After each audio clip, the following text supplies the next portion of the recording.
यह है मराठा आरक्षण कार्यकर्ता मनोज जंगारे और अभी भी इनकी भूख हड़ताल जारी है। खास बात तो यह है कि महाराष्ट्र विधानसभा में मंगलवार को मराठा आरक्षण बिल पास हो गया।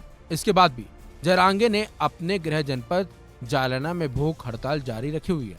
सबसे खास बात तो यह है कि जरांगे मराठा आरक्षण को लेकर ही भूख हड़ताल पर बैठे हैं, लेकिन बिल पास हो गया। इसके बाद भी उनकी भूख हड़ताल जारी क्यों है? हालांकि जरांगे ने मराठा समुदाय के लिए आरक्षण देने के कदम का स्वागत तो किया, लेकिन जरांगे को संदेह है कि क्या ये विधेयक लीगल स्क्रूटनी में खरा उतरेगा भी या फिर नहीं। जानकारी के मुताबिक महाराष्ट्र में मराठा आरक्षण को लेकर शिंदे सरकार ने विशेष सत्र बुलाया था। महाराष्ट्र विधानसभा में दोनों सदनों में मराठा आरक्षण बिल पास भी हो गया। इसमें मराठा समुदाय को शिक्षा और नौकरी में 10% आरक्षण देने का प्रावधान है, लेकिन यह आरक्षण की 50% सीमा के ऊपर है। इससे पहले 2018 में देवेंद्र फडणवीस सरकार ने बैकवर्ड क्लासेस एक्ट 2018 पास किया था, लेकिन तब सुप्रीम कोर्ट ने आरक्षण की 50% सीमा का हवाला देते हुए इस पर रोक लगा दी थी। जानकारी के मुताबिक मनोज जरांगे मराठा समुदाय को आरक्षण देने की मांग को लेकर भूख हड़ताल पर बैठे हुए हैं और उनकी मांग है कि महाराष्ट्र में मराठा समुदाय को कुणबी माना जाए।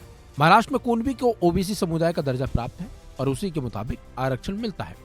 मनोज जरांगे ने मंगलवार को कहा कि इससे कोई फर्क नहीं पड़ता कि महाराष्ट्र सरकार इस समुदाय को 10% या 20% आरक्षण देती है, बल्कि आरक्षण अन्य पिछड़ा वर्ग श्रेणी के तहत होना चाहिए, ना कि अलग। जरांगे ने कहा है कि वो इंतजार करेंगे और देखेंगे कि क्या राज्य सरकार कुणबी मराठों के खून के रिश्तों पर अपना मसूदा अधिसूचना को कानून में बदलती है या फिर नहीं, और उसके बाद अपने आंदोलन के बारे में वो फैसला भी लेंगे।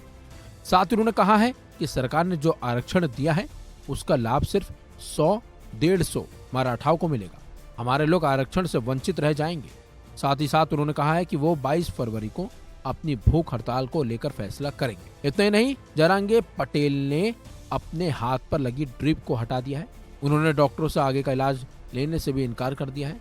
उधर जरांगे की मांगों पर महाराष्ट्र सरकार में मंत्री शंभूराज देसाई ने कहा है कि सरकार ने मनोज जरांगे और मराठा समुदाय की मांगों को पूरा कर दिया है, लेकिन जिस तरह से जरांगे की भूख हड़ताल जारी है वो कहीं न कहीं सरकार के लिए टेंशन बढ़ाने का काम कर रही है, क्योंकि सरकार ने इनकी मांगों को तो मान लिया है, बावजूद इसके जरांगे ने भूख हड़ताल खत्म नहीं की है।